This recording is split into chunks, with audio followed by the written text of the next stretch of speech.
사랑의 세상이 열리다 38번째 시간입니다. 창세기 강의 창세기 25장 21절에서 34절까지의 말씀으로 어린 자를 복주시는 하나님이란 제목으로 함께 은혜를 나누고자 합니다.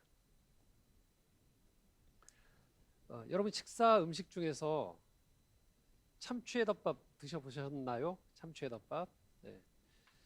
이 인근에서 참치회덮밥을 잘하는 집이 있는데요. 제가 이 참치회덮밥을 좋아하는데도 좀 부담스러운 면들이 좀 있었어요. 그 식사를 할 때 야채가 많이 나오더라고요. 참치가 있고 여러 가지 야채가 있고 거기에 밥이 이렇게 섞여서 함께 먹는데 늘 야채가 많다는 생각을 해서 제가 이 야채를, 물론 여러분 중에 야채를 아주 좋아하시는 분들은 아주 반갑겠지만 저는 적당히 먹는 걸 좋아하거든요, 야채를요. 그래서 좀 늘 이렇게 좀 덜어놓거나 또는 먹을 때 가끔씩 먹을 때 대충 이렇게 비벼서 먹었었어요. 근데 어느 날 제가 이 참치회덮밥을 안 먹고 그날은 다른 분하고 왔는데 그분이 이 요식업 쪽에서 좀 전문가셨어요. 근데 그분이 그거 시키시더라고요.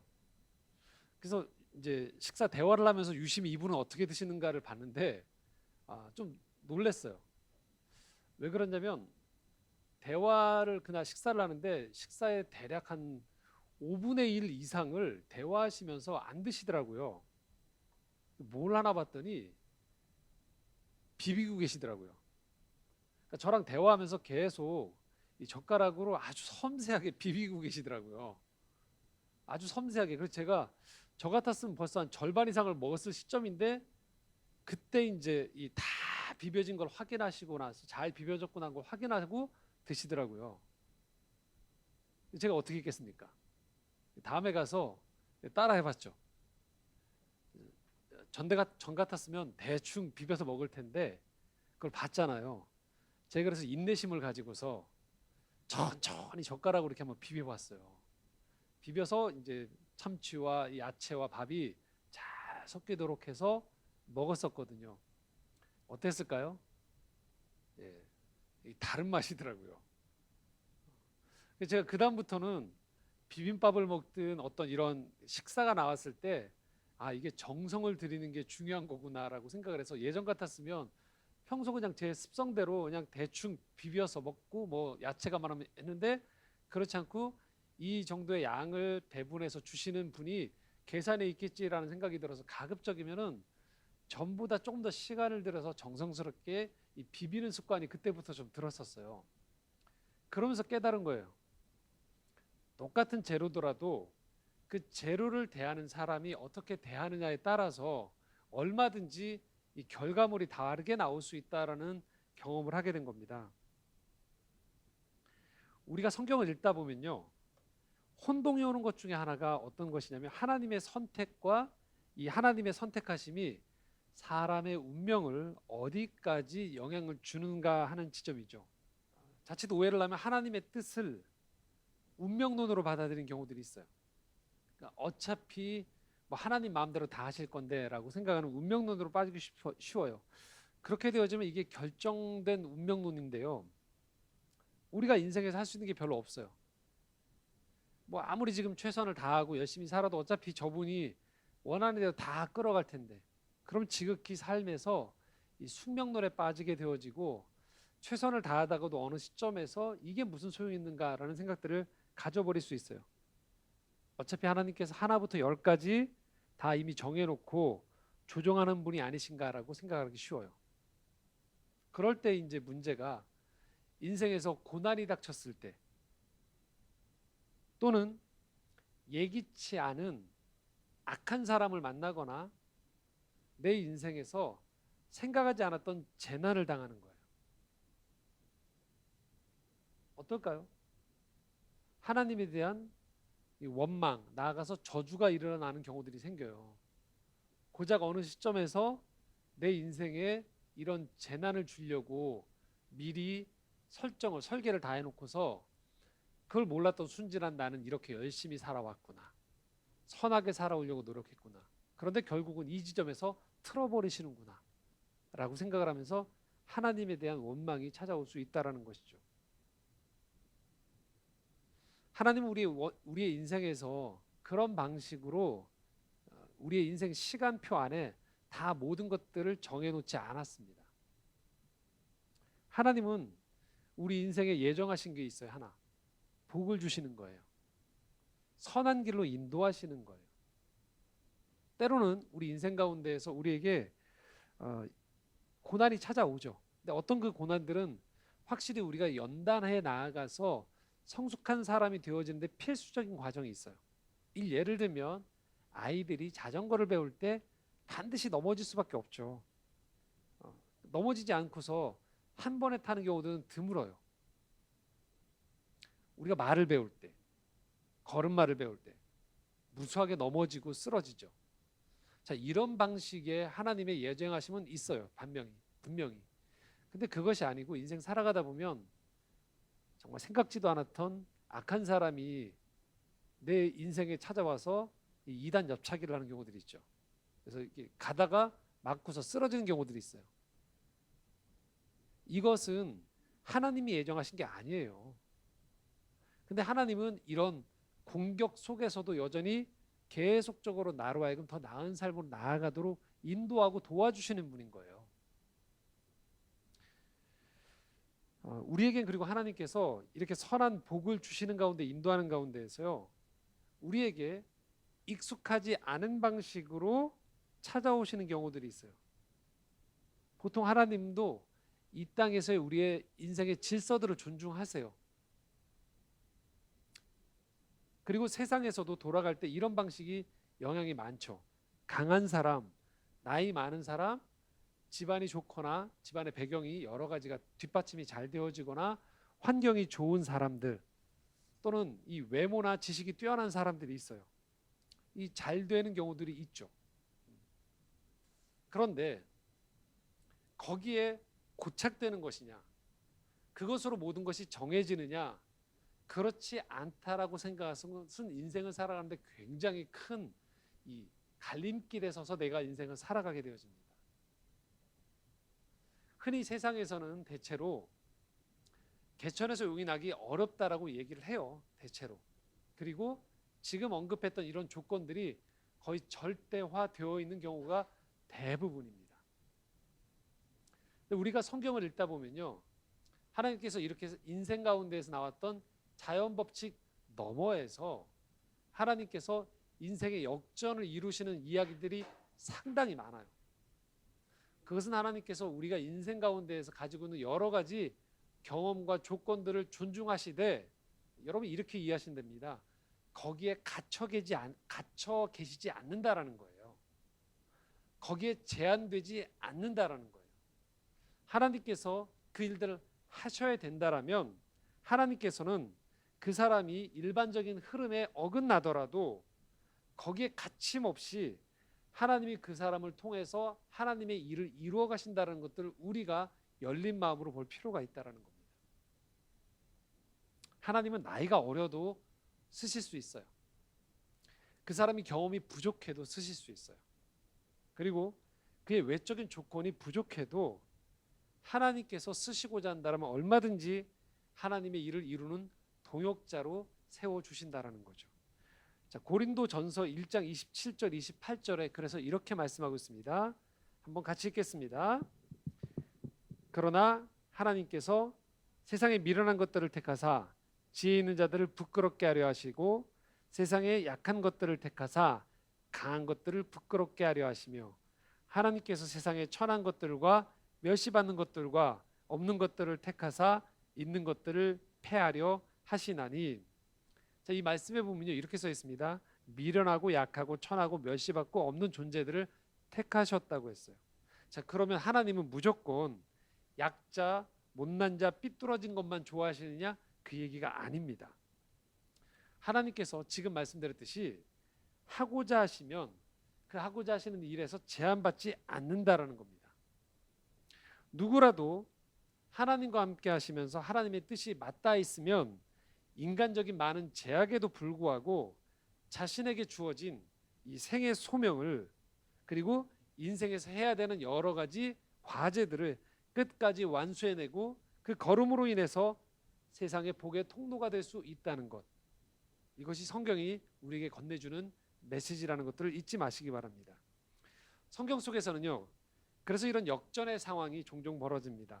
일반적이지 않은 상황이 종종 등장하면서 우리가 가지고 있는 이 관습의 틀을 깨는 이야기가 나온다는 겁니다. 대표적인 상황이요, 여러분이 많이 들어보신 다윗과 골리앗이에요. 이 다윗과 골리앗을 보면 전형적인 그 소년과 전문적인 군인과의 이 싸움이에요. 저쪽은 갑옷을 입고 철저하게 장신의 모든 것들을 갖췄죠. 반면에 다윗은요, 그냥 물맷돌을 던지던 목동이었던 거예요. 이 싸움이 어떻게 끝났습니까? 당연히 우리가 알다시피 다윗의 승리로 역전이 되어버립니다. 하나님이 말씀하시는 거예요. 전문가와 비전문가, 장신과 단신, 그리고 장수냐 소년이냐의 문제가 아니라는 거예요. 하나님의 손에 붙들림 바 되어졌을 땐 얼마든지 인생은 다른 방식으로 전개되어질 수 있다라는 것입니다. 자, 오늘 본문에 우리가 살펴볼 야곱과 에서가 바로 이런 상황입니다. 자, 21절부터 23절 함께 말씀 읽겠습니다. 이삭이 그의 아내가 임신하지 못하므로 그를 위하여 여호와께 간구하매 여호와께서 그의 간구를 들으셨으므로 그의 아내 리브가가 임신하였더니 그 아들들이 그의 태 속에서 서로 싸우는지라 그가 이르되 이럴 경우에는 내가 어찌할꼬 하고 가서 여호와께 묻자온대 여호와께서 그에게 이르시되 두 국민이 태중에 있구나 두 민족이 내 복중에서부터 나누이리라 이 족속이 저 족속보다 강하겠고 큰 자가 어린 자를 섬기리라 하셨더라. 자, 리브가가 임신을 했습니다. 이삭의 아내 리브가가 임신을 했는데 한 가지 이 태중에서 일이 발생했죠. 쌍둥이였고 이 쌍둥이가 태중에서 다투고 있다라는 거예요. 이 엄마가 느끼는 거예요, 그거를. 그러면서 하나님께서 둘 중에 하나가 강하고 여기에 특이점이 나오죠. 큰 자가 어린 자를 섬기게 될 것이다라고 이야기하는 거예요. 자, 여기에 바로 하나님께서 세상의 질서를 흐트리는 일이 벌어집니다. 어린 자가 섬김을 받는다. 복된 소식이 들리는 거예요. 우리의 관심은 강해져야 돼요. 첫 번째로 태어나줘야 돼요. 그게 바로 인생에서 얻을 수 있는 기득권이라고 생각하는 거예요. 그런데 하나님께서 지금 그런 긴장과 관습을 허물어 버리시는 거예요. 내가 택하면 어린 자도 섬김을 받을 수 있어 라고 이야기하는 거예요. 조금 더 정확하게 표현하면 하나님께서 어린 자를 통해서 아브라함과 이삭에게 주어졌던 그 복을 이어가겠다라고 말씀하고 계신 거예요.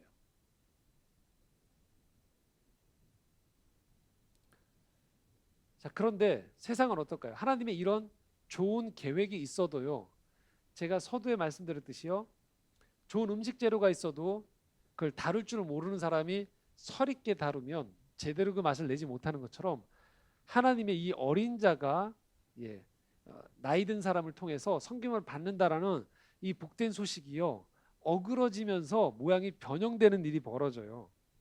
자, 일단 이 두 사람이 태어나는 이 상황을 좀 보겠습니다. 24절에서 26절입니다. 함께 읽겠습니다. 그 예산 기한이 찬즉 태에 쌍둥이가 있었는데 먼저 나온 자는 붉고 전신이 터록 같아서 이름을 에서라 하였고 후에 나온 아우는 손으로 에서의 발꿈치를 잡았으므로 그 이름을 야곱이라 하였으며 리브가가 그들을 낳을 때 이삭이 60세였더라. 자, 예사롭지 않은 출생인데요. 먼저 나온 형 에서가 붉고 전신이 터록 같았대요. 힘이 세 보이는 거죠. 후에 나온 동생은 야곱이죠. 에서의 발꿈치를 잡았어요. 그러면서 딸려 나왔어요. 야곱의 일생 가운데 자립보다는 누군가의 도움으로 세상을 살아가려는 모습이 벌써 보이는 거예요. 자, 이것은 야곱이 성향이 그러하다라는 거예요. 야곱의 인생 전체가 그렇다는 게 아니고 이 사람의 성향이 그렇다라는 거예요. 그런데 지금 리브가가 태중에 있는 이 두 아이 중에서 들었던 이야기가 있어요. 결국 이 집안에서 야곱이 중요한 역할을 하게 된다라는 것을 들었던 거예요. 자, 그러면 야곱은 어떻게 살면 될까요? 자신의 성향이 있잖아요. 성향이. 지금 뒤에 이제 살펴볼 말씀인데 성향 이 사람 조용한 사람이에요. 에서는 외향적인 사람이에요. 요즘 MBTI로 치면 에서는 뭐죠? 에서는 E. 예, 야곱은요? I죠. 내향성이죠. 이 성향 가지고서 인생이 결정되어지지 않아요. 근데 일하는 방식은 좀 다르죠. 야곱이 그런 성향을 가지고 있어요. 좀 의존적이면서 좀 머리가 발달한 사람이었고, 에서는 조금 더 힘이 세고 외향적이고 뭔가 계산하기보다는 돌진하는 스타일이에요. 이 성향이 있단 말이에요. 근데 이 성향과 리브가가 이 얘기를 전수해 줬는지 그렇지 않은지 성경에서 이야기하고 있지 않지만 분명한 사실은 야곱을 통해서 아브라함, 이삭에 이어져 왔던 중요한 역할이 맡겨질 것이라는 거예요. 이런 성향과 가능성이 있음에도 불구하고요. 이것을 어그러뜨려 버리는 일이 발생해요. 자, 27절에서 34절인데요. 한번 함께 읽겠습니다. 그 아이들이 장성함에 에서는 익숙한 사냥꾼이었으므로 들사람이 되고 야곱은 조용한 사람이었으므로 장막에 거주하니 이삭은 에서가 사냥한 고기를 좋아하므로 그를 사랑하고 리브가는 야곱을 사랑하였더라. 야곱이 죽을 쏘았더니 에서가 들에서 돌아와서 심히 피곤하여 야곱에게 이르되 내가 피곤하니 그 붉은 것을 내가 먹게 하라 한지라. 그러므로 에서의 별명은 에돔이더라. 야곱이 이르되 형의 장자의 명분을 오늘 내게 팔라. 에서가 이르되 내가 죽게 되었으니 이 장자의 명분이 내게 무엇이 유익하리요. 야곱이 이르되 오늘 내게 맹세하라. 에서가 맹세하고 장자의 명분을 야곱에게 판지라. 야곱이 떡과 팥죽을 에서에게 주매 에서가 먹으며 마시고 일어나 갔으니 에서가 장자의 명분을 가볍게 여김이었더라. 거듭 말씀드리지만 이 에서는 사냥꾼이었어요. 외향적이고 육체적이면서 밖에 있는 걸 좋아했던 사람이었어요. 반면 야곱은 조용한 사람이었어요. 요리를 할 줄 알고 두뇌형이었어요.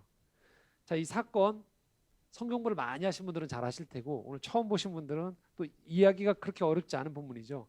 이 외향적이며 사냥을 좋아했던 에서가 밖에서 사냥을 하고 돌아왔어요. 무척 허기가 졌던 거죠. 근데 허기가 졌던 이 타이밍에 야곱이 팥죽을 끓인 거죠. 죽을 끓였어요. 죽을 끓여서 형에게 분명히 이것이 전달되어지도록 어떤 길목이든 집안 분위기를 만들었던 거예요. 자, 에서가 지금 이 냄새를 맡았죠. 야곱이 이 냄새를 풍겼단 말이에요. 여기까지는 아무런 문제가 없어요. 그 다음이 문제인 거죠. 자, 동생 입장에서 형이 사냥을 하고 돌아와서 허기졌을 때 요리를 했단 말이죠. 그러면 동생 입장에서 할 수 있는 행동이 뭘까요?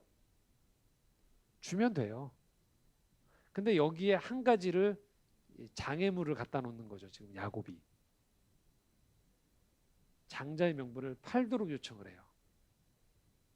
자, 이 제안을 들었던 에서 입장에서도요. 이게 다르게 선택을 할 수 있어요. 그런데 지금 말씀해 보시면 32절에 이런 표현이 나옵니다. 동생이 형의 장자의 명분을 이 죽하고 바꾸라고 그러니까요. 에서가 뭐라고 하냐면요. 내가 죽게 되었으니라고 해요. 여러분 에서가 지금 어디 다쳤습니까? 그게 아니죠. 단지 뭐하죠? 배가 고픈 거예요. 그리고 저 동생이 끓인 죽을 당장 먹고 싶은 마음이 들었어요. 그러자 저 눈앞에 보이는 이 음식이 인생에서 가장 중요하다라고 생각한 거예요.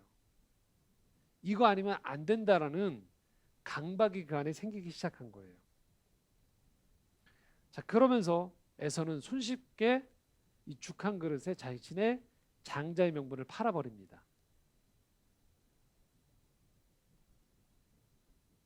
장자의 명분이라는 건요, 이 부족 가운데에서 하나님의 복을 전해주는 중요한 책임을 맡고 있고요. 더불어서 유산의 2배를 받게 돼요. 그러니까 경제적인 면, 영적인 면에 집안의 리더의 역할을 하는 거예요. 그게 장남이었던 에서의 역할이었어요. 그런데 지금 에서는 이런 장기적이면서 중요한 권리와 책임을 내팽개쳐 버리는 거예요. 눈앞에 지금 당장 내가 배가 고프니라고 생각하면서. 이건 뭘 말하냐면요. 영적인 눈이 가리워졌을 때 얼마든지 이런 일이 벌어진다라는 거예요. 우리가 살다 보면 친구 관계가 어그러질 때가 있어요. 근데 훗날 그 어그러진 친구와의 관계 속에서 돌아보면 그 시점에서 조금 양보하거나 조금 장기적인 눈을 열었으면 주고받거나 손해를 봐도 되는 지점에서 그 당시엔 그것이 전부인 줄 알고 거기에 투자했다가 모든 것들을 그 행동에 올인을 했다가 인생 후반부에 크게 후회하는 경우들이 발생한다는 거죠. 인생에서 우리가 그런 거예요. 지나고 보면 저때 저것이 반드시 없어도 되는데도 불구하고 저게 사로잡히기 시작하는 순간에 적어 다니면 안 되는 경우들이 많잖아요. 저 당시 살 때는 저게 없으면 안 된다고 생각하는 거예요. 계속적으로 우리 인생 가운데에서 이런 방식의 장기적인 전망이 아닌 단기적인 전망 속에서 자꾸 내 이 마음을 쓰는 패턴이 눈앞에 보이는, 지금 당장에 집중하는 습관이 들어져 있을 때는 우리가 인생에서 급하지 않지만 소중한 것들을 자꾸 소홀히 여기고 거기에 투자하지 못하는 경우들이 발생해요. 그래서 가족과 의미 있는 시간을 보내지 못하고요. 인생에 좀 더 비전을 키워나가기 위한 실력을 쌓지 못하고, 인생 살아가는 가운데에서 정말로 중요한 성품을 쌓지 못하고 이익을 쫓아서 살아가는 패턴으로 자꾸만 친구가 떠나가고 내 주변에 온통 거래로만 인생을 바라보는 사람들로만 채워지는 경우들이 발생해요. 그게 바로 습관이 잘못 들어서 그런 거죠. 하나님은 바로 이 지점에서 에서의 단점을 보고 계셨던 거죠. 야곱 또한 마찬가지입니다. 야곱 또한 인생에서 중요한 분기점에서 이 사람의 습관이 항상 다른 사람이 뒤돌아보면 속았구나 하는 행동들을 자주 해요. 당장에 이 자기가 가지고 있는 지식을 활용해서, 꾀라고 하죠. 이걸 활용해서 내가 얻고자 하는 것들을 빠르게 얻는 쪽으로 항상 인생이 돌아가게 돼요.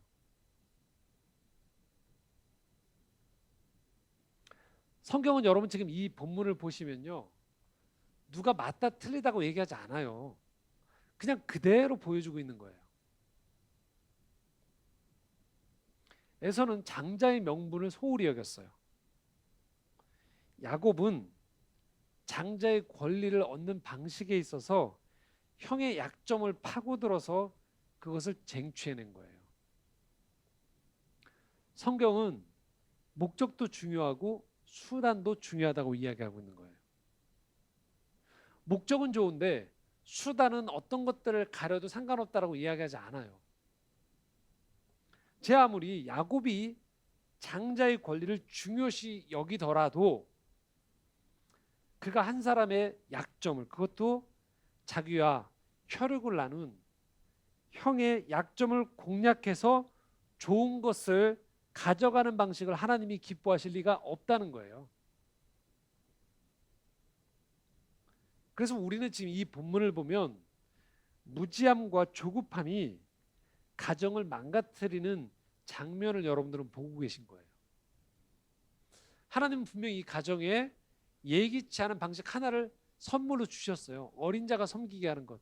하지만 이 방법들을 그들이 인간적인 방법을 취하지 않았더라면 하나님께서 이 가정 안에서의 다른 방식의 일을 하실 수도 있는 거예요.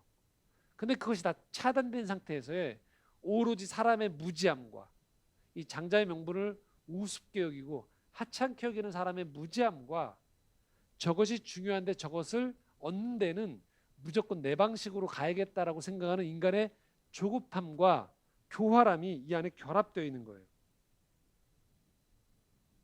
이제 이후에 우리가 찾아보는 가운데에서의 이 집안에서의 이 많은 분란이 일어나게 되어지는 단초가 오늘 여러분 보시는 이 장면 가운데 나오는 거죠. 그럼 이 집안에서요 가장 신앙적인 행위를 하고 있는 사람은 누구일까요? 예, 이삭입니다. 물론 이삭은 곧바로 다음 주에 우리가 살펴볼 이 말씀에 보면 또 다른 잘못을 범해요. 그렇기 때문에 여러분들이 성경을 읽으시면서 누군가를 영웅시하시면 안 된다는 걸 늘 유념하시기 바랍니다. 어떤 순간에 아주 찬란하고 소중한 신앙적인 행위를 했던 사람이 다음날 실수를 할 수도 있어요.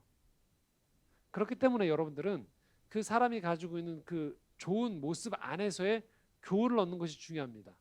오늘 여기에서도 이삭이 가지고 있었던 아주 배울 만한 행동 한 가지가 보석처럼 눈에 띄고 있어요. 그것은 그가 21절에 나와 있는 행동인데요. 아버지 아브라함과 다른 행동을 하게 돼요. 21절 한번 다시 읽겠습니다. 이삭이 그의 아내가 임신하지 못하므로 그를 위하여 여호와께 간구하매 여호와께서 그의 간구를 들으셨으므로 그의 아내 리브가가 임신하였더니라고 되어 있어요. 자, 지금 이 본문에는요. 이삭이 결혼한 지 이삭이 40살에 결혼을 했거든요. 40세. 이때 그 이 두 아들을 출산할 때 나이가 몇 살이냐면 이삭이요. 60세예요.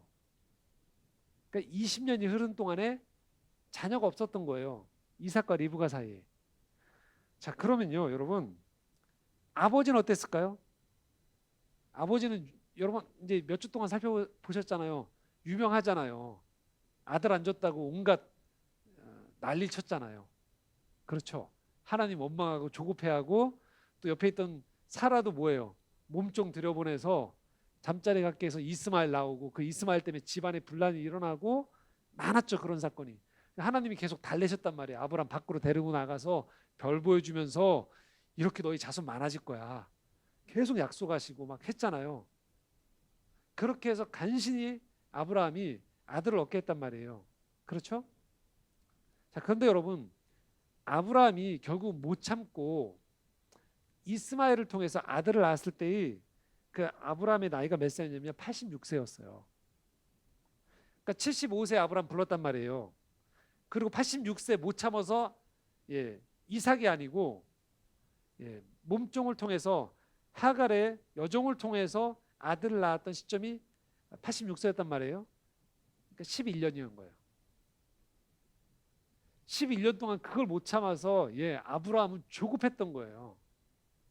결국은 그래서 이스마엘이 탄생했던 거예요. 그 집안에. 근데 지금 이삭은 거의 2배에 해당되어지는 20년 동안의 세월 동안에 자녀가 없었어요. 그런데 지금 여기서 나온 이삭의 행동이 뭐예요? 그가 여호와께 뭐 했다고요? 간구하고 기도했다고 표현하고 있어요. 그러니까 지극히 신앙적인 행동을 하고 있는 거예요.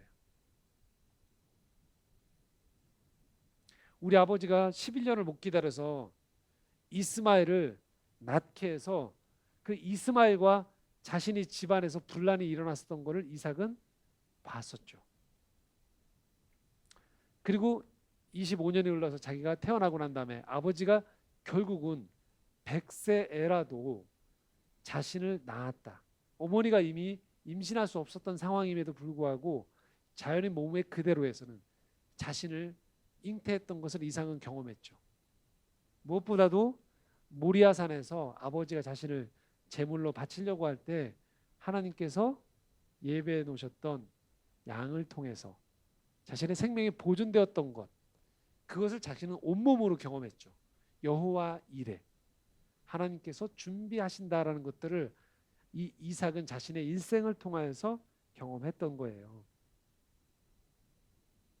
그렇기 때문에 이삭은 자신의 삶의 경험을 토대로 이 순간에 가장 신앙적인 행위를 하는 거예요. 기도했어요. 우리가 아셔야 됩니다. 기도는 무대책이 아니에요.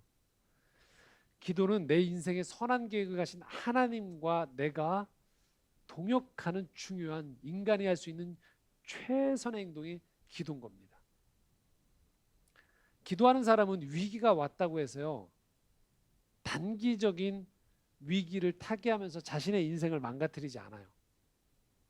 자신의 성품을 망가뜨리지 않아요. 그러니까 우리가 신앙인들이 주의해야 되는 표현 중에 하나가 이런 거예요. 그래서 너 때문에 내가 이렇게 됐다라는 거. 자신의 성품은 자신이 지켜나가는 겁니다. 기도하는 가운데에서 자신의 내면을 온화하게, 강하게 지혜롭게 다듬어 나가는 거예요.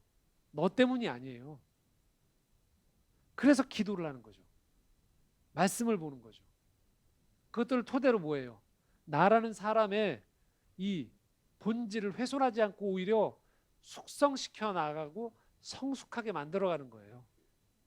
상대방이 힘들게 했다고 해서 그대로 반응하는 것이 아니고 힘듦을 통해서 나의 속사람이 깊어지는 거죠. 풍성해지는 것이죠.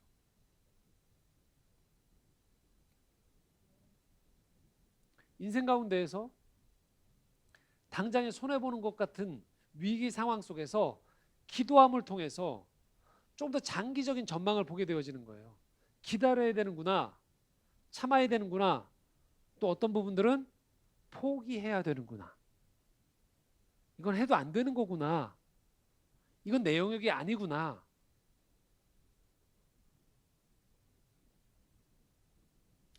근데 기도하지 않을 때의 우리는 지금 눈앞에 있는 것이 전부거든요.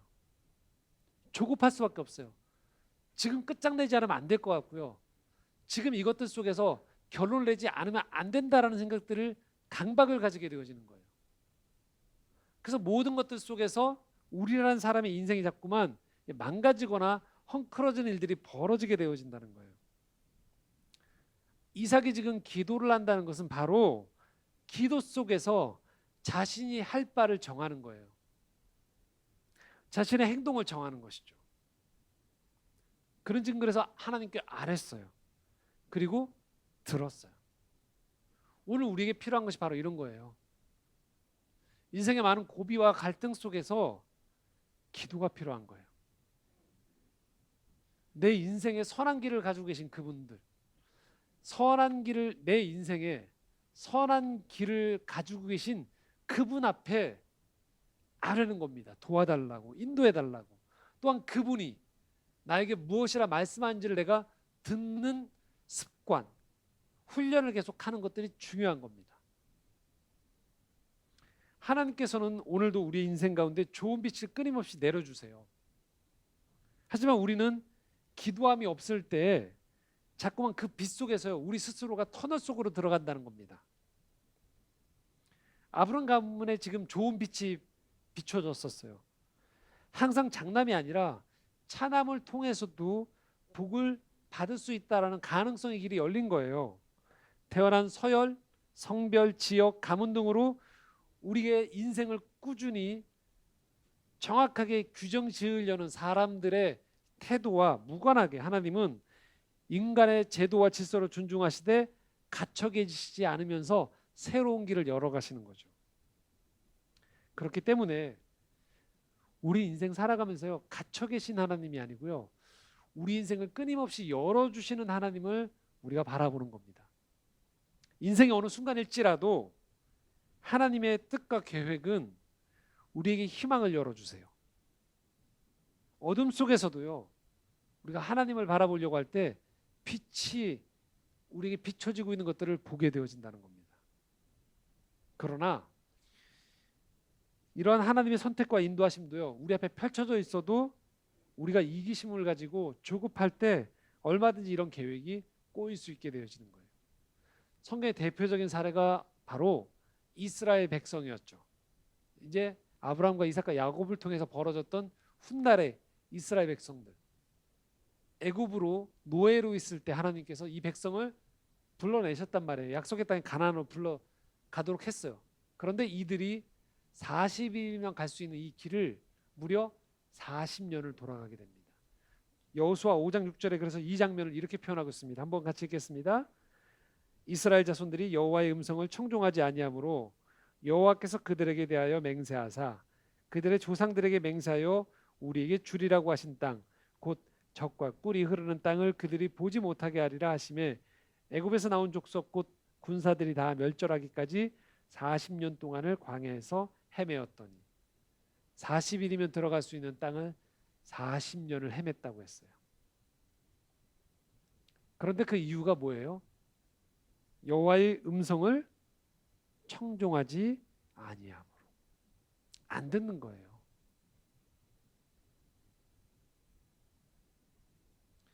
하나님의 선한 계획을 인간은 망쳐요. 하나님은 시간이 걸려도 다시 계속 우리를 이 자리로 돌아오도록 인도하시는 거예요.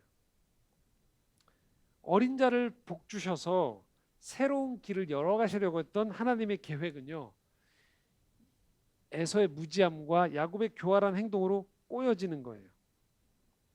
하나님이 주시는 축복을 팥죽 한 그릇으로 사고 팔 수 있다라는 생각 자체가 인간의 교만함이 깊게 배어있는 잘못인 거죠.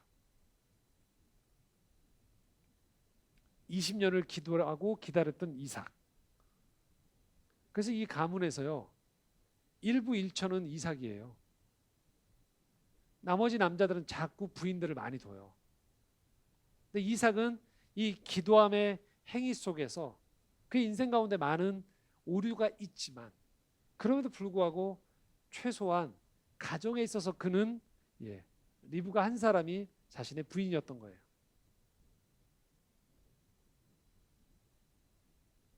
이후에 이 야곱과 에서가 벌였던 이 일들로 인해서 우리는 이제 인생에서 많은 이스라엘 백성이 40년을 광야에 돌아가는 것처럼 야곱의 인생이 계속적으로 어려움에 처하게 되어지는 것들을 봅니다. 물론 하나님은 그 속에서도 끊임없이 야곱을 선한 길로, 이 가문을 선한 길로 인도하세요. 그러나 그럼에도 불구하고 계속적인 꼬여감과 고생이 펼쳐지는 것들을 우리는 또한 좌시하면 그냥 허투루 보면 안 된다는 것을 우리가 알아야 된다는 것이죠. 우리 인생을 살아가면서 배워야 돼요. 하나님을 신뢰하는 법을 배우셔야 됩니다. 여러분의 인생에 관계가 막혀지고요. 여러분 예기치 않은 어려움들이 찾아올 때 잠잠히 하나님 앞에 머무는 시간들이 필요해요. 그리고 하나님이 여러분에게 주려고 하는 그 음성을 잠잠히 듣는 습관이 우리 안에 배이기 시작해야 됩니다. 그리고 그러한 영적인 거룩한 습관과 신뢰로부터 비롯되어진 성숙한 행동이 우리 인생 가운데에서 점점 늘어가야 되는 거예요. 우리가 나이가 든다는 것, 신앙의 연조가 깊어진다는 건 그런 의미에서 점점 우리 안에 성숙의 열매가 점점 많이 쌓이게 되어지고 맺혀지게 되어진다는 겁니다. 팥죽 한 그릇이면 얼마든지 저거 가져올 수 있어. 장자권이 뭐 대수야. 이 양극단을 우린 둘 다 피해야 돼요. 믿음 안에서 오늘도 우리는 많은 고민을 해야 됩니다. 연구하셔야 돼요. 더 성숙하셔야 돼요. 자녀를 키울 때에도 기도로 키우죠, 우리가. 근데 기도로만 키우는 게 아니에요. 끊임없이 배워야죠. 인생의 선배들에게도 배우고 하나님이 펼쳐놓으신 많은 육아 또 교육에 대한 좋은 지식과 정보들을 우리 습득하셔야 돼요. 그것들이 같이 결합이 되어져서 우리가 자녀를 양육하면서 좋은 부모가 되어지는 거예요. 내 인생에서 진로를 선택할 때, 가정생활을 꾸려갈 때, 직장에서 일을 할 때, 공부를 할 때 마찬가지인 거예요. 이것들이 함께 결합이 되어져서 우리가 우리의 최선과 하나님의 선한 뜻이 맞춰질 때, 이것들이 결합이 되어질 때 우리 삶에서 성숙의 열매들이 맺혀지게 되어진다는 거예요. 하나님께서 알아서 하시겠지 하고 기도만 할 문제도 아니고요. 기도가 무슨 소용이야. 오늘도 그래서 팥죽을 어떻게 쏘아서 누군가에게 이것을 주어서 쟁취해내겠다. 방법은 어째도 상관없어. 쟁취만 하면 돼. 둘 다 아니라는 겁니다. 길고 답답해 보여도, 조금 어려워 보여도 하나님이 주신 방법들을 우리가 자꾸만 찾아가셔야 됩니다. 믿음으로 여러분 인생 가운데에서 그래서 선한 선택을 하셔야 돼요.